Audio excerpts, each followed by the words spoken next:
Okay, so we're going to talk about stoichiometry here today.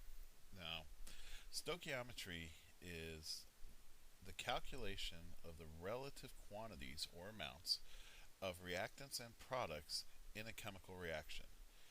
So we have a chemical reaction here. This is the synthesis of water, where we have two hydrogen molecules, one oxygen molecule to make two water molecules.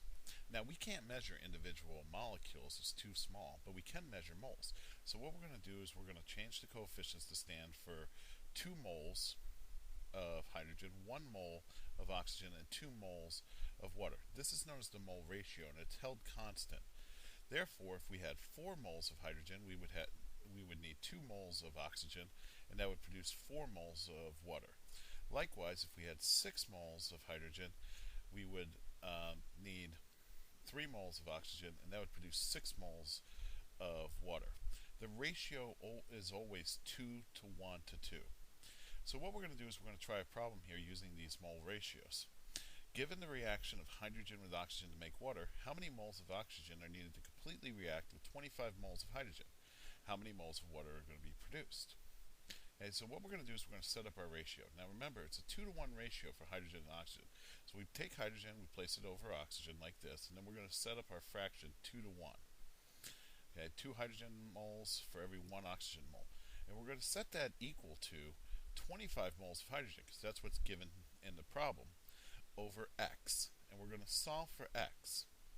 And simply enough, x will be 12.5 moles of oxygen. And so that's how the mole ratio works, and it's a very simple way to calculate number of moles. So we're going to do the same thing for hydrogen and water here. Now in this case, the ratio is 2 to 2. 2 hydrogen molecules produce 2 water molecules, or 2 moles of hydrogen produce 2 moles of water. So we're going to say our 2 over 2 is equal to 25 over x. Obviously, x is going to equal 25 moles of water would be produced. So the ratio is always 2 to 1 to 2 in this reaction. Now, that's the simple part of stoichiometry, calculating moles to moles. Now we're going to work in the mass to mole conversions. And to do this, we need to go back to our mole map. And if you haven't watched the mole conversion video, I recommend you do that. In the middle of the mole map is the mole. And to get from moles to grams, we need our conversion factor. And remember, when converting to mass to moles, the conversion factor is the molar mass. So what we're going to do here is we're going to convert 50 grams of hydrogen, which has a molar mass of 2.0 grams per mole, to moles. So if you remember from the mole conversion video, we set up a mole box. And at the top of the box is grams. In the middle of the box is the molar mass, and at the bottom of the box is the number of moles. So we're going to put our 50 grams in the grams box. The molar mass value is 2.0, and then we divide going down. So 50 divided by 2.0 gives us our number of moles, and obviously that will be 25. Now we're going to convert 12.5 moles of oxygen, which has a molar mass of 32 grams per mole, to grams. So again, we're going to set up a mole box. What we're going to do is, again, exactly as we did before, grams at the top, molar mass in the middle, and then moles at the bottom. Remember, molar mass is our conversion factor, and in this case, the molar mass is 32 grams, so we put our 12.5 moles at the bottom, 32 grams per mole for our molar mass, because it's oxygen, different substance, and we multiply going up. So 12.5 times 32 is 400. And now, finally, we're going to convert 25 moles, which has a molar mass, 25 moles of water, which has a molar mass of 18 grams per mole, to grams. So again, set up our mole box. Again, grams, molar mass, moles. And we put 25 moles in the bottom. Our conversion factor, which is our molar mass, is 18.0 grams per mole, and that's for water. And we multiply again going up to get our number of grams. So 25 times 18 is going to be 450 grams. So 450 grams is produced. Now, if you remember, the reaction that we were looking at before was hydrogen plus oxygen to make water. And it was a 2 to 1 to 2 ratio.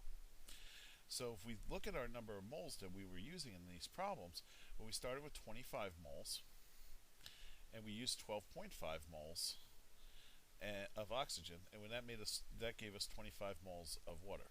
In terms of mass, it's 50 grams plus 400 grams to give us 450 grams. Now, what you should notice here is that the mass is conserved, that the mass on the left side of the arrow is equivalent to the mass on the right side of the arrow. 50 grams of hydrogen plus 400 grams of oxygen is 450 grams of water. And that's the law of conservation of mass, and that holds true in a stoichiometry problem. So here we are going to do another problem. We're going to do the production of ammonia. And ammonia is produced via the reaction of hydrogen, H2, and nitrogen gas, N2. And the balanced equation for this is 1 nitrogen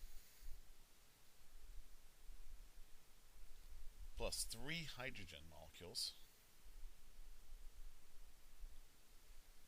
to give us 2 ammonia molecules. Now, that's on a molecular level. So, in terms of molecular level. In terms of moles, that'd be 1 mole of nitrogen, 3 moles of hydrogen, 2 moles of NH3. So how many grams of hydrogen are needed to completely react with 200 grams, how many grams of hydrogen are needed to completely react with 200 grams of nitrogen? And how many grams of ammonia are produced? So what we're going to do is we're going to make a stoichiometry table. Now, a stoichiometry table is just a bigger version of the mole box. It's essentially the same concept.